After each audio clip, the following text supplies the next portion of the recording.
it like silent. This. My leg is out. Yes, yes. Okay, good. That's where you go and control silence. I'm out. I've told them. Okay, I want to get you a stool for that. Yeah. No, it's not something I really need. I just wanted to share it with him when we finish. So Okay, okay, sir. I can just keep it. Okay, sir. here. Okay, sir. Okay, sir. Because it's a lot of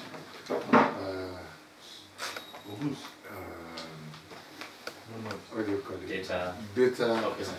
Okay, sir. That will require. Detail that Okay, I sir. may not be able to. Okay, sir. I don't memorize things. That's fine. I understand it. That's We'll start. Honorable Minister, we thank you so much for finding time to be with us today. We'd like to just talk in a wide-ranging interview, looking at the 3 key areas of your portfolio: power, works, and house. And I'd like, as I believe people will expect, to start with power. We had February is like a month that we remember with a lot of nostalgia. We hit 5,000 megawatts of power, and then a day or two after, chaos broke out in the Niger Delta. But we see very visibly in homes and offices improvement in power. How have you coped, and how did we get to begin to achieve the improvements that we're seeing today? Well, I think I would like to say first that I want to salute the forbearance of Nigerians for the difficult times that they have had to deal with. And generally also to say that forbearance for me remains a lot of strength that we must harness for more productive purposes. I once had to talk about the indomitable spirit of Nigerians, and some of the things I talked about were the miracle of the man, how a team comes back from 4-0 to win. And there's a lot in those kind of things. And so moving from there, yes, it was quite tough just when we hit that peak, and we were planning to ramp up.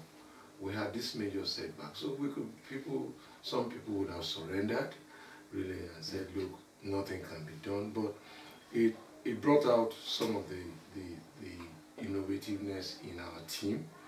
And but let me be clear. We have extra power. And before I go into extra power, let me also set the program of activities in the roadmap that we're going to go not from the old X megawatts. We've left that. It doesn't profit people. It's for people to understand what the problem is, which way have we chosen to trade in order to solve the problem. So we've decided we're going from incremental power, just get more power, anyhow, anywhere, so long as it's lawful, add on to the grid, to steady power, and then we go to uninterrupted power. So we're in the phase of that incremental power. Now, let me also be clear that the relative stability that we have now is undoubtedly because of the increased rainfall. Let me be very clear about that. But I would also be clear about what is different. So every year we have increased rainfall in a season. Now, rainfall means higher water levels. So it's also a mixed blessing. It resulted in flooding, but it's our own fuel for the hydropower dams. Yeah. So water energy is our fuel. It's like gas for the thermal. It's like coal for the coal power. So when it's high season like this, we have more energy to drive the turbines. Now, what is different between now and last year You will recall that when I first became minister, I went to a few hydro dams, hydro stations. I visited Jeba to commission the completion of one of the, I think it was, I can't remember which number it was now, one of the units that had not been maintained for 30-something years. The same thing happened when I visited Shiroro. The maintenance and repair works that were going there. There was a damaged bus bar, one of the transmission equipment in the Kainji substation. All of that has been fixed. So between last year and now, if you still had this rainfall, if we hadn't done that, we won't have the extra power that we are getting now. So all told, we are getting about 405 megawatts extra. So that's the point to note. And we will get more because there's still work going on to expand those capacities to full installed capacity. All of them were running at half, below half maintenance. So again, let me also say very clearly, the problems are not technical. They are man-made. Okay. Things that we should have done that we did not do.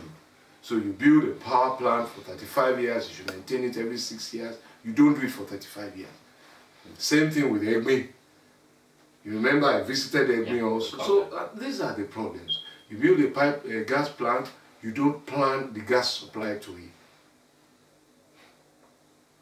If you build a pipeline, then you don't plan the gas extraction. So they're human problems, and we will solve them. Because we, as you go and continuously probe, open, where is this problem, what is causing it? So it's not a lack of manpower, it's not a lack of knowledge, it's just getting people to the same page to fix it. Now, I also want to say that we have extra power in Lagos. Okay. There's an embedded power solution, willing buyer, willing seller. And this is what we want to see more of. This was what was in the new tariff, which wasn't in the old tariff. Unfortunately, the court has said stop the tariff. Now, just out of an act of faith, they are continuing. Because this is premium power between a disco and a seller. So that's 40 megawatts. Now, let me dimension 40 megawatts for you. It's a lot of energy. It's a lot of energy. Just as you can see that 400 extra megawatts has made a difference. National difference. And so that is being injected into Lekki, Ajah area. But the price is over and above the current. Now, what that does is that it frees up the power that those who have signed on to that premium power will use. And that comes back into the public. Now, our IPP in Lagos Island was just 5.4 megawatt and it powered so many places. Because during the day, we're using it for schools, we're using it for hospitals, courts, and all of that. Courts shut down at night, so we moved the power to streets for street lighting at night. So this is just to, and one of the things I'm trying to do constantly is to try and make this as simple as possible. Discuss it at street level, strip it of all of its technicalities, so that people can understand what we are doing and therefore come with us and play their own role. So that's in a nutshell. But let me say that Nigerians should still hold their breath. We are not where we want to be, because by early next year, if we don't ramp up power from other sources, the water levels will begin to go down. So we will have power reduction, not power outage. The hydro dams will continue to work because they now have to keep water in their reservoirs and use it sensibly until. So again, it's important to make this point. Every source of energy has its limitations. So the hydro dams are prolific when there is high water levels.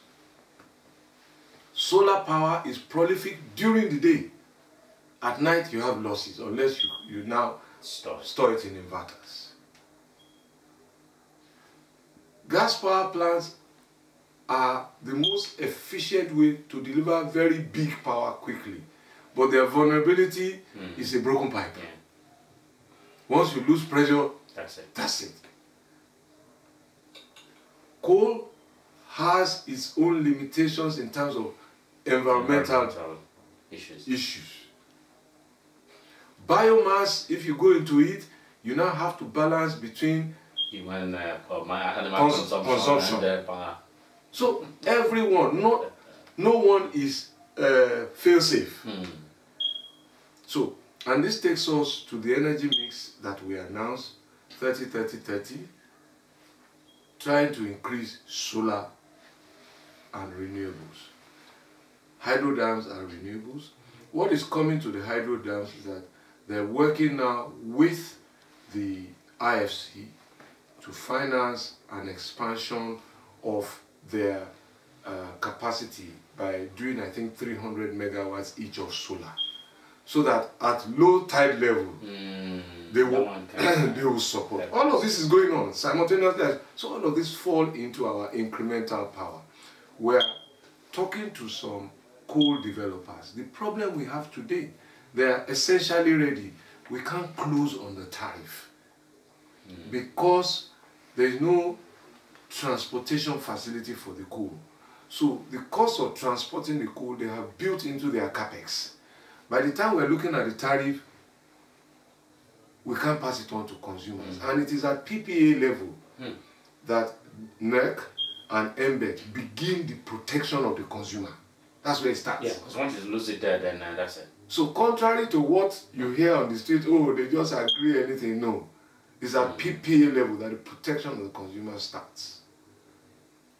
So that's generally the picture, but a lot of work is going on in terms of our transmission work, in terms of working with discos to increase their distribution, their metering. It's one step at a time. You know, I also think that it is important to make the point that there are also liquidity issues, the way the transaction privatization was cobbled together, and the gaps in financing, the relative lack of independence initially, whereby presidential directive, NERC will issue a tariff today, change it at night because election was coming. So that has created a hole we are managing. But we're going on. The problems can be solved. And as long as we have people's understanding and cooperation, we'll overcome them. You will see that we completed the Aswan Dam solar power project. It was at plinth level last year, but this is consistent again with our commitment that we will complete projects so that people can take value. And that has moved on to our housing, our road construction. We're just trying to make things work again. How do we deal with the predicament of a population that is not so well informed about the need for cost-reflective tariffs, and a nation that is hungry for power? Because if you need something badly, sometimes you overlook the cost so that you can get it. And when it comes in abundance, typically the cost is dealt with. Well, prices begin to moderate. Well, I will answer that question in some multiple ways. I will approach it from many angles. I think first of all, I will pass that responsibility of education to you and your colleagues. You need, and I say this matter of factly, I think you need first to also engage people who understand the sectors, not just at a reportorial level, but at research level, so that they can educate. So your correspondents who go to interview people in various sectors must be very senior and knowledgeable, so that they can probe questions that they get.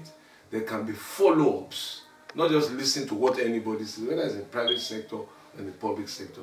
if you watch some of the international journalists, they don't take what you say, they challenge you, follow up, and that would be very helpful in the first place. The second point I would make is that where we are now is also an opportunity that provides reflective thinking. I have gotten messages from people who say, look, I haven't bought diesel for the last 10 weeks or 6 weeks or 8 weeks or 5 weeks, that I am saving money now. So by some reverse incidents, people are beginning to see that stable power is cheaper, and they can begin to do their math independently. The more of us who begin to do that, so this will give me more money. I'm ready to pay more for this. That's the second angle. The third angle is that electricity is perhaps the only service that we can't stop.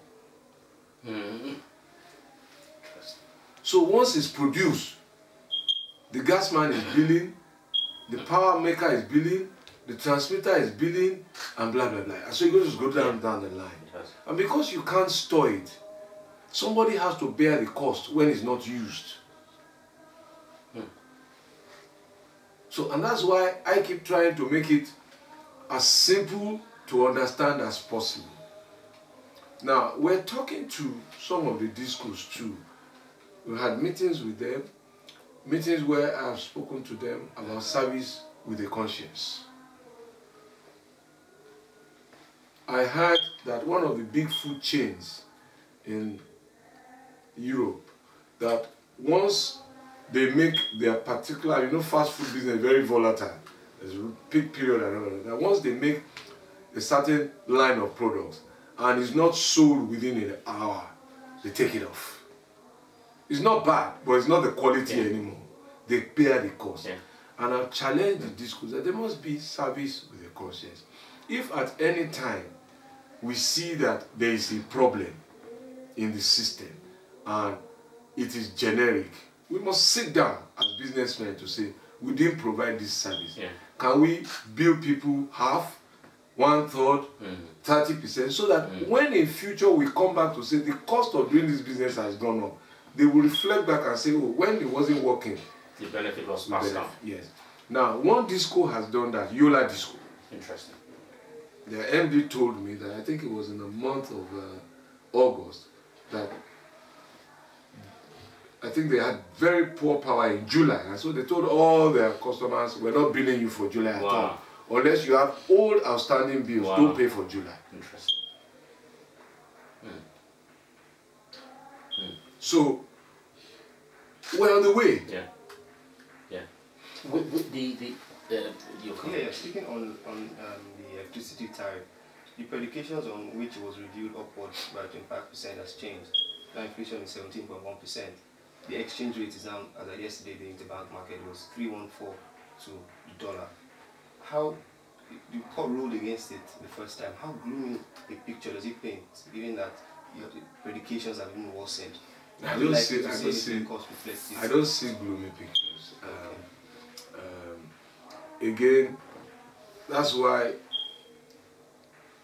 I think that how we communicate what is going on in the economy to people at street level who don't know the technical details is very important.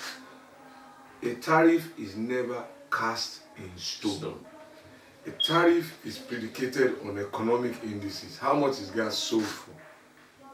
When you add gas to power making, how does that affect the cost of labor, those who work in the plants? How does a man who does that business balance his books, pay his debts, interest rate, and makes profit? Otherwise, the business dies. If the business dies, it's not good for any economy.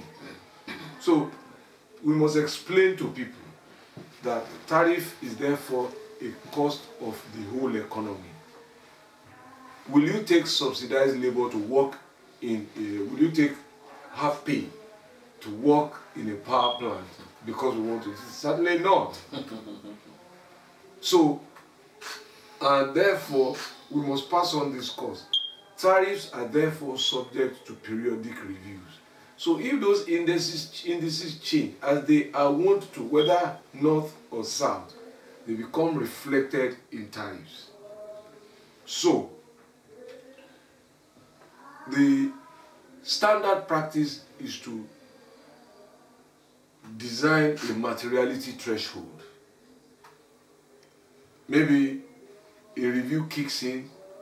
There will be a review in any event, like this current tariff has a review. It's almost due. It has a review for half year. Yeah. Okay? Yeah.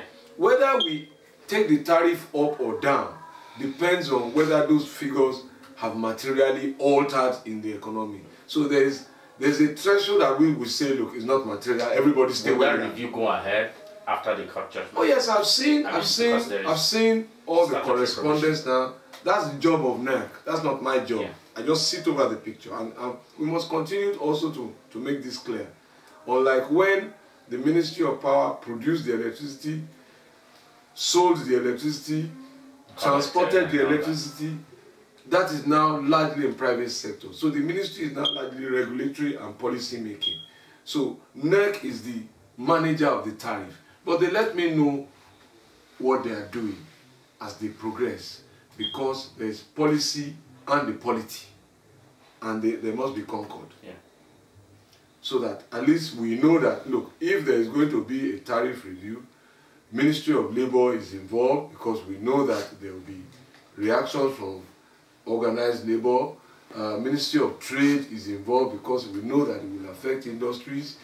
Presidency is briefed, so that at least we decide how to progress. So what we expect to happen is to come back to the table and talk to everybody again. The more people understand it, the better I think it will be. Some of the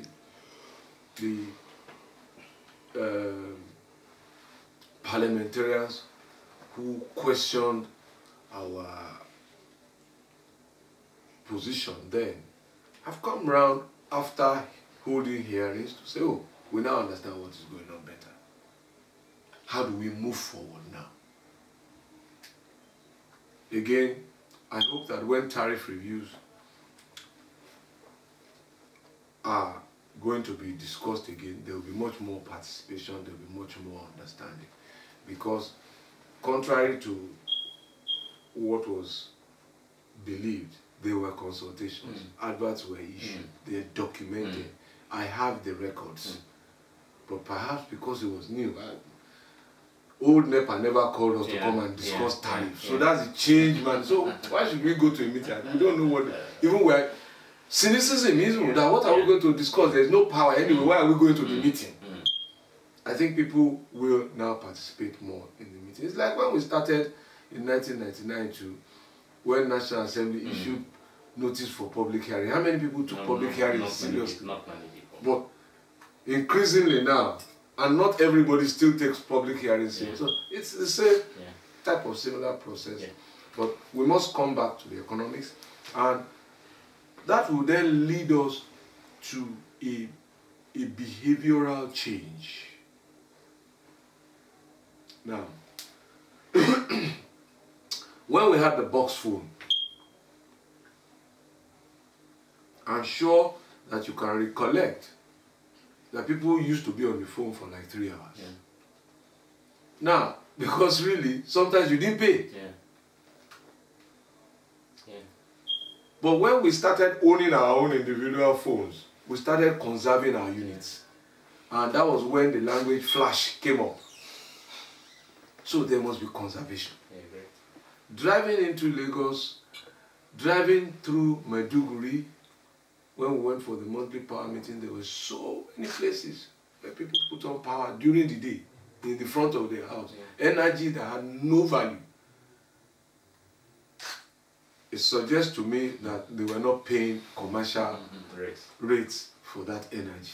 And in many cities across the world, because I watch, so my team stops, we take photographs. I have at least, on my own phone, I have at least 30 photographs in different cities, energy during the day, in broad daylight, outside your house, your bulb is on. If you are really paying for it, you will put it off. Let's go, sir, to is there any big game changer that you see that can significantly scale up generation soon? Regardless of what people say, I believe that our weakest link is the limit in availability of power. And that takes me to two things. Engagement with investors who will be required or expected either to expand current capacity or bring in new capacity. And then on the government side, you still have legacy projects like Zungeru and Mambila power projects with huge potential to change things. So how are you approaching that? Let me start from where you stop. Zungeru is under construction now. Construction stopped for about 3 years because there were court disputes, and therefore the project fund was injuncted, and then there were compensation issues. All of that has been resolved. Government of Niger worked with us. We got the restive communities to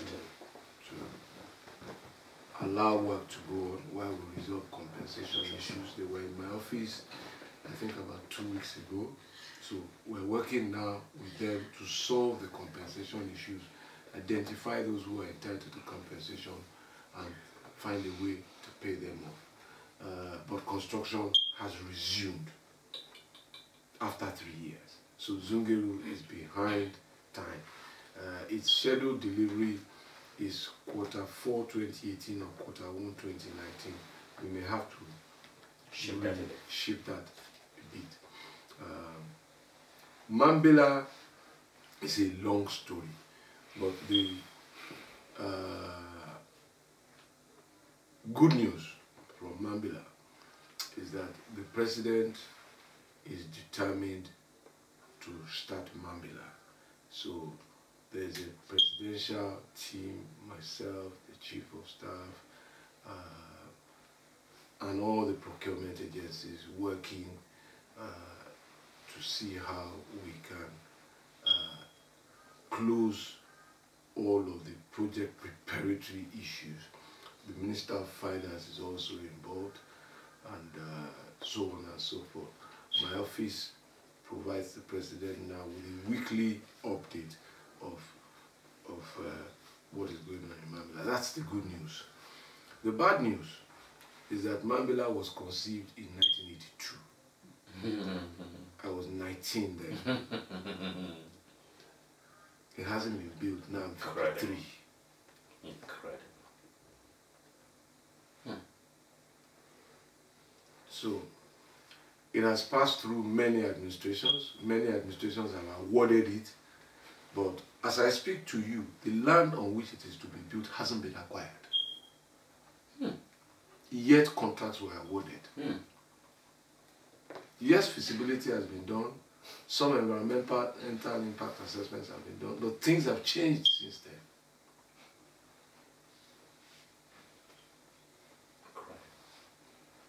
And yet, we were going to borrow. So if we had borrowed in 1982, we would have had to finish paying the loan 30-something years. Without doing anything. Without doing anything. But we've moved on from where it is. The studies have been done. Geo-mapping of the area, but the land hasn't been acquired. So compensation hasn't been. So that's where the project starts. Acquisition, enumeration, compensation, resettlement, before you can begin to construct. Otherwise, you're going to end up in court. Almost like Zungeru.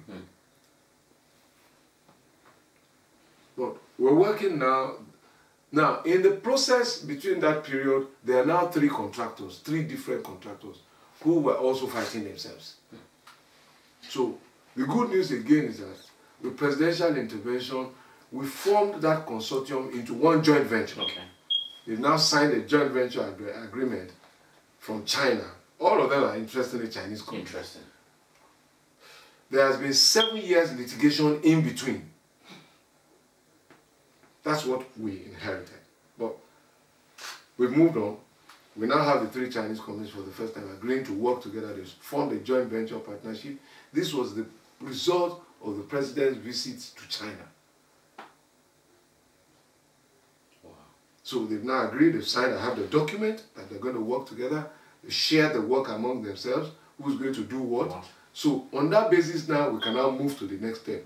I'm talking to the governor of Taraba now, so because land acquisition is a local matter. So we're making progress. Okay. Mambila, at its best and prolific construction, will take 7 years to build. So my concern is that whether we are there or not, once we start, it must be possible to finish it. Because then it's like page turning a book. And if you don't plan it well, then you will hit all this. So Zungeru, as we've talked about, we are also working, as I said, we are the incremental power state. So we're looking at all options. Somebody just sent me a proposal to provide power from a barge, about 109 megawatts. Again, it's limited by gas, but we're looking at it. Because the AES barge in Lagos has 245 megawatts waiting, and there's no gas. So you then begin to quantify the damage, economic damage to the gas vandalizations. Is there a chance of bringing gas by barges? I'm coming to it. So we have that AES idle. So even this one, we now have to look for a coastal area because you need to move the barge. Yeah. The coastal areas are partly the crisis areas. Yes. We are talking also to the Ministry of Petroleum about regasification. So, and that responds to what you say about moving the gas on like the NNNG trains. And we see interesting prospects. We're talking to them, we're talking to private companies who are working with us. Incidentally, there's a regasification project now that is being pursued by the Republic of Benin. They have a crisis. They are looking for 115 megawatts for their country. Liberia was talking to me about 40 megawatts. Chad was talking to me about 84 megawatts. So, and that begins to set the context about how big 40 or 400 megawatts can be in terms of powering homes. So, all of that is on. Now, you know that most of our gas comes from the oil well production. So, Forcados and the major terminals, export terminals are down. The reason is that we can't store the condensate that is associated with oil production. We're working now with a private group who see the prospects of using the condensate to fire their turbines and provide energy. So if we create an outlet for the condensate, not only will we get more power from condensate fired turbines, oil production will resume and we will get more gas into the system. Now they are at inspection stage now to see how to connect. Because those turbines are coming in 25 megawatts and I think we have them looking at about 6 to 8 simultaneously. Wow. So all of this is going on while we are managing day-to-day issues. We also have work going on with transmission. Now, let me quickly speak to transmission. There's this cliche that, oh, the transmission system is poor, is unreliable. The transmission system certainly can do with expansion. But the transmission system today is not behind the generation system.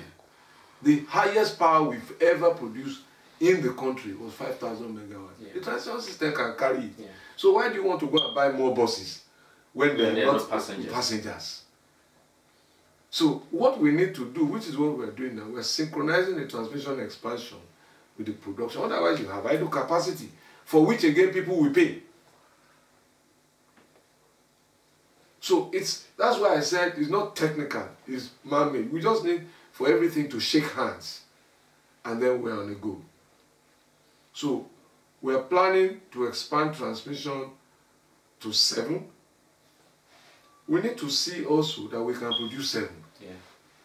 Because transmission is a transporter. It carries a wheeling charge, yeah. and it will inject a capacity charge.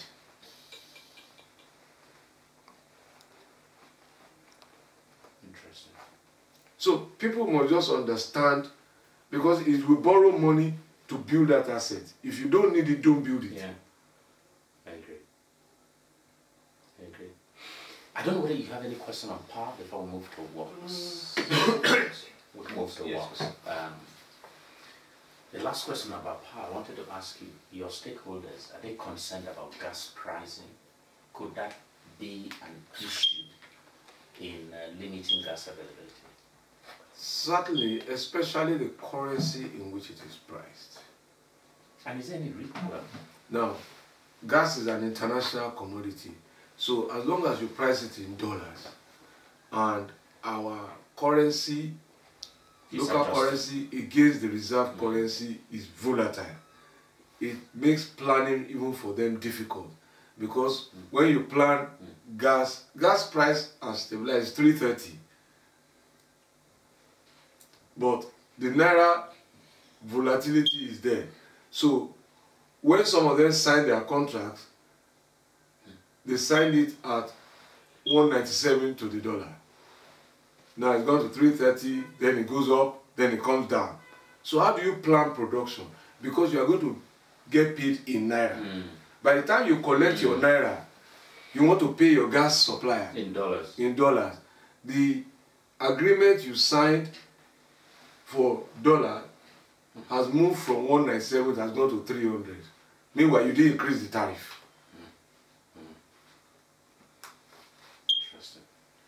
Let's talk one last thing on power. The tenure of the commissioner of the NERC expired last year, December 1st. And we've not had any fresh appointment. No, there's been a fresh appointment. We're just waiting for Senate confirmations now. Senate is on recess. So do you have an idea how soon those guys... Senate will resume, I think, on the 22nd of September. And hopefully they should do that in a week. Just get going. Our president has made the appointments just for confirmation. I think it's important before we go, because I need to make this point.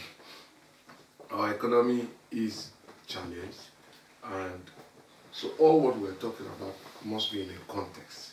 How does this help the economy? How does this get to homes? How does this make life better? I think it's important to go back to how we got here. And I'm going to just headline it. I hear people say, oh, don't talk about yesterday. Just go and fix it. Don't blame the previous government. Whether you call it blame, whether I say it's talking about yesterday, let's just be contextual, because yesterday won't go away. Whenever a referendum is called on this government in its 4-year term, it will not be in isolation, it will be in a context to yesterday. So let's not run away from it. What always happens is that, oh, are you better off today than before? So yesterday will not go away. Let me be very clear. Secondly, let us use Nigeria in the maybe allegory of a patient.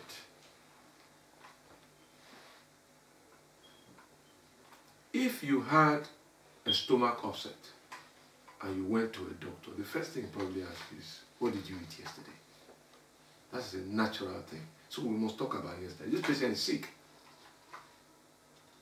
Because that is the basis for diagnosis.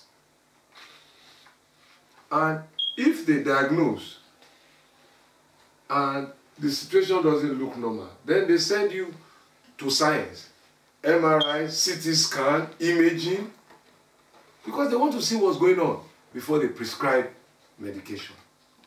And I think that must be the context. Now, what happened yesterday? What happened yesterday in Nigeria was that first, we didn't run the economy. So we were owing power contractors, we were owing road contractors, and we were owing housing contractors. Fact, period, documented. All the contractors, because I met them in groups, and those meetings are documented. They haven't been paid for at least 2 years, in some cases 3 years. Whether you were a road construction company or power construction company. Today, what we met was that the debts to the power transmission contractors partly led to over 900 containers of transmission equipment, transformers and all that in our port. There was no budget for it to get it out or to pay the contractors. We just got that in the budget this year. So I've had to meet with the Controller General of Customs, who's been very helpful, and they said they should release the goods. So it's not a customs issue anymore. It's now debts owed to shipping companies and those are private companies. Those who run the container terminals where storage and demurrage has been incurred. What happened? About 4 years ago, they asked them to go and pay, that they will pay them. They paid. They didn't get paid. So they didn't bother again. More goods have come. So we've been holding meetings with all those shipping companies, having to appeal to them, negotiations, because for some of the contractors, the business doesn't make sense anymore. They want to leave it. And we said no. So we've had negotiations. The Vice President led the team, handed it over to me to continue. We've negotiated now. We're now at the point where we're about to pay so that they can release, I think, the first 405 containers. Now, so is that transmission equipment, panels, switches. Correct. So that's why I said it's a man-made problem. And so you will see the impact of lack of payment also in projects like the Zik Mausoleum in Anambra. The contractor wasn't paid on the left side. He's back now. We just paid him 229 million. You will see it in housing projects in Nasarawa, the federal sector. Contractor wasn't paid the left side. So that's what we ate yesterday. You saw it in Boko Makodi Highway, contractor left side. You saw it on Jeba Ilorin, contractor left side. You saw it in Oyo Ogbomoso, contractor left side. Kanu Katsina, contractor left side. Now, take that. That's majorly what we ate yesterday. The other thing we ate was that we didn't respond to the security problem on time and promptly. And instead of funding the security agencies, the public now knows what happened to the money. So the 10 megawatt wind farm in Katsina that should have been finished 2 years ago was damaged. The contractor was killed. So we are now trying to get somebody to come and finish it. The Bonu Maiduguri transmission station that I visited 2 weeks ago, the contractor just returned to site because they couldn't work.